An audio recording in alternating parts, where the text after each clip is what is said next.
आज मैं आपको विस्तार से समझाऊंगी कौन से हफ्तों में कौन से अल्ट्रासाउंड होते हैं, उनका नाम क्या होता है और ये अल्ट्रासाउंड आपके बच्चे के बारे में आपको क्या जानकारी दे रहे हैं, कौन से बहुत इंपॉर्टेंट अल्ट्रासाउंड है जो आपको बिल्कुल मिस नहीं करने हैं। सबसे पहला अल्ट्रासाउंड फर्स्ट ट्राइमेस्टर में जो होता है, जब आप कंसीव कर गई हैं, आपने प्रेगनेंसी टेस्ट चेक कर लिया, पॉजिटिव आया है, 6 से 8 हफ्ते के बीच में पहला अल्ट्रासाउंड होना जरूरी है। कभी कभी 5 से 6 हफ्ते के में भी डॉक्टर अल्ट्रासाउंड करते हैं। उसका कारण होता है अगर आपको ब्लीडिंग हो रही है या आपको पेन शुरू हो गया है, तो ये चेक करने के लिए कि कहीं प्रेगनेंसी एक्टॉपिक तो नहीं है, तो कभी कभी अर्ली स्कैन्स भी करते हैं। बट नॉर्मली सब कुछ सही चल रहा है तो 6 से 8 हफ्ते के बीच में हम सोनोग्राफी करके 3 चीजें चेक करते हैं। पहली चीज कि बच्चा सिंगल है कि डबल है। कई बार ट्विन प्रेगनेंसी होती है तो उसके लिए हमको अलग प्रिकॉशंस लेने होते हैं, दवाइयां अलग होती हैं, आपकी फॉलोअप विजिट्स अलग होती है। तो पहला तो ये देखते हैं कि बच्चा सिंगल है कि डबल है।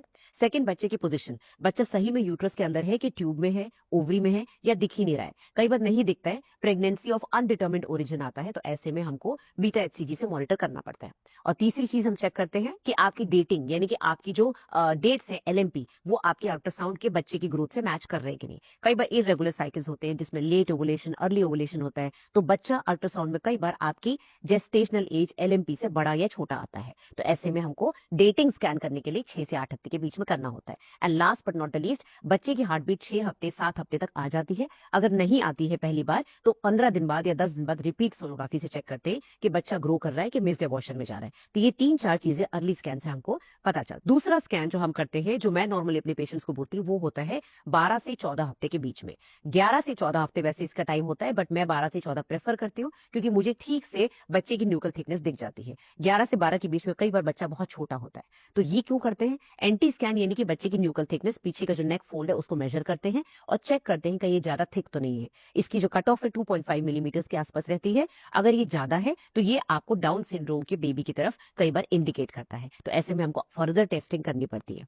एंटी स्कैन बहुत जरूरी है, इसको मिस नहीं करना चाहिए क्योंकि इसमें हम न्यूकल थिकनेस के साथ साथ आपके बच्चे की नेजल बोन भी चेक करते हैं। कई बार बच्चे के जो ये आगे वाला बोन है, इसमें ऑसिफिकेशन नहीं होता है। नेजल बोन हाइपोप्लेजिया पे एक तरह से डाउन सिंड्रोम का इंडिकेट करता है। फिर आते हैं सेकंड ट्राइमेस्टर में कौन सा सबसे इंपॉर्टेंट स्कैन है। सबसे पहले जो 2 स्कैन्स मैंने बताए वो तो कंफर्म करेंगे कि प्रेगनेंसी सही है, सिंगल प्रेगनेंसी है, बच्चा आपका लाइव है और बच्चे में कोई मेजर एबनॉर्मेलिटी 12 वीक्स के स्कैन में पता चल जाएगी। बट सबसे इंपॉर्टेंट पूरी प्रेगनेंसी का स्कैन होता है 22 वीक्स वाला एनॉमली स्कैन, जिसको टिफा स्कैन भी बोलते हैं, फीटल एनॉमली स्कैन भी बोलते हैं, डिटेल स्कैन भी बोलते हैं।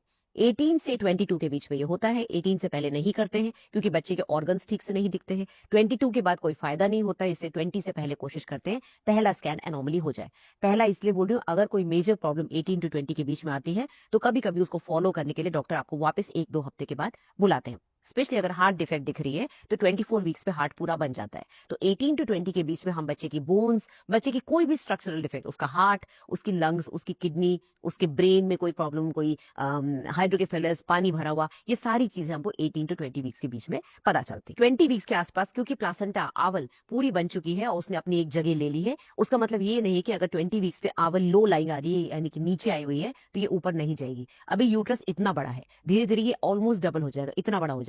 तो 20 वीक्स के बाद ये 40 वीक्स तक इतना बड़ा होगा तो ये आवल भी साथ साथ खिंचती चली जाएगी। तो अगर ये आवल नीचे थी तो धीरे धीरे ऊपर भी चली जाती है। 95% केसेस में अगर 20 वीक्स पे लो लाइंग प्लासेंटा है तो 28 या 32 वीक्स तक ये अपने आप ऊपर जाके अपर सेगमेंट में चला जाता है। तो हम 20 वीक्स पे सिर्फ बच्चे की एनोमली नहीं, हम एमनियोटिक फ्लूइड भी देखते हैं, हम आवल की पोजीशन भी देखते हैं, साथ में यूट्राइन आर्टरी रेजिस्टेंस भी देखते हैं, डॉपलर्स भी करते हैं देखने के लिए कि जो यूट्राइन आर्टरी है उससे ब्लड फ्लो प्रॉपर्ली बच्चेदानी की तरफ जा रहा है कि नहीं। याद रखिए, अल्ट्रासाउंड को कभी भी सेक्स डिटर्मिनेशन के लिए यूज नहीं करना चाहिए। इंडिया में ये बिल्कुल भी इलीगल है, डॉक्टर और पेशेंट दोनों को जेल हो सकती है और ये बिल्कुल अलाउड नहीं कि आप सेक्स डिटर्मिनेशन के लिए अल्ट्रासाउंड कराएं। अब आते हैं थर्ड ट्राइमेस्टर के स्कैन्स में। तो अगर आप मेरे पेशेंट हैं और मेरे को रेगुलरली दिखा रहे हैं, मेरी बात मान रहे हैं, तो अभी तक आपके 3 अल्ट्रासाउंड हो चुके होंगे। एक अर्ली स्कैन में 6 to 8 वीक्स के बीच में अगर मुझे कुछ एबनॉर्मलिटी नहीं दिखेगी तो मैं आपको वापस 12 वीक्स पे बुलाऊंगी, उससे पहले नहीं बुलाऊंगी।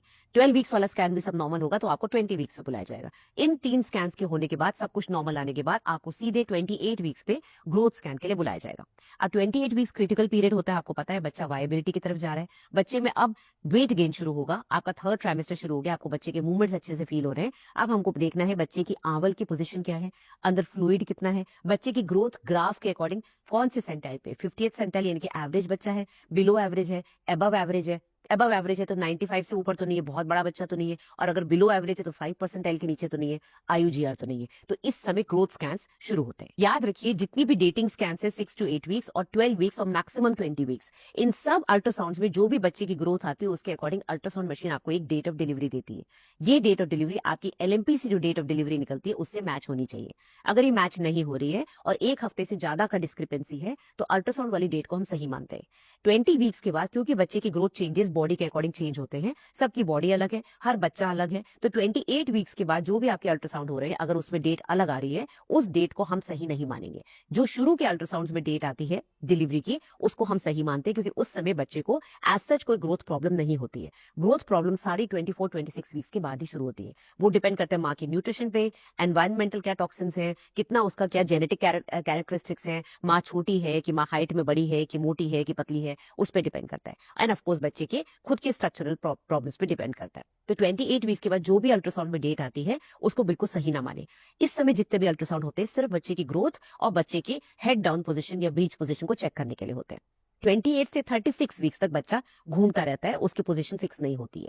36 से लेके 40 वीक्स तक बच्चा अपना फिक्स कर लेता है कि उसको हेड डाउन आना है, कि उसको ब्रीच आना है, कि उसको ट्रांसवर्स आना है। ठीक है, तो बच्चे की पोजीशन, आंवल की मेच्योरिटी, अंदर कितना फ्लूइड है और बच्चे को कितना ब्लड फ्लो मिल रहा है, अम्बलाइकल आर्टरी का डॉपलर, ये सब 36 वीक्स के बाद शुरू होता है। साथ ही में मैं अपने पेशेंट्स का सीटीजी यानी कि एनएसटी भी करती हूँ, जो कि एक मशीन होती है 20 मिनट्स के लिए, उसको पेट पे बांध के बच्चे की धड़कन की वेरिएबिलिटी चेक करते हैं। ये सारी चीजें एंड टाइम पे इसलिए करते हैं 36 वीक्स के बाद, जिससे हम डिलीवरी प्लान कर सके, नॉर्मल होगी या सिजेरियन होगा, बच्चे की सेफ्टी, बच्चे की ग्रोथ, आंवल की पोजीशन, पानी कितना है, क्या हमको एक्स्ट्रा मेडिकेशन देना है, क्या हमको जल्दी डिलीवरी करानी है, ये सारे डिसीजन तब होते हैं। But date of delivery change नहीं होती है। एक बहुत इंपॉर्टेंट फैक्ट मैं आपको बता दूं, जो मिथ है कि अल्ट्रासाउंड ज्यादा करने से बच्चे को प्रॉब्लम होगी। अल्ट्रासाउंड बहुत ही सेफ मशीन है। हाई फ्रीक्वेंसी साउंड वेव्स होती हैं जो कि अंदर टकरा के वापस आती हैं और उससे हम वेव क्रिएट करते हैं ऑन द स्क्रीन, उससे हम बच्चे को चेक करते हैं। तो 10 से 12 अल्ट्रासाउंड कई बार करने पड़ते हैं बच्चे में। जो मैंने आपको बताया 4 या 5 अल्ट्रासाउंड वो इंपॉर्टेंट है।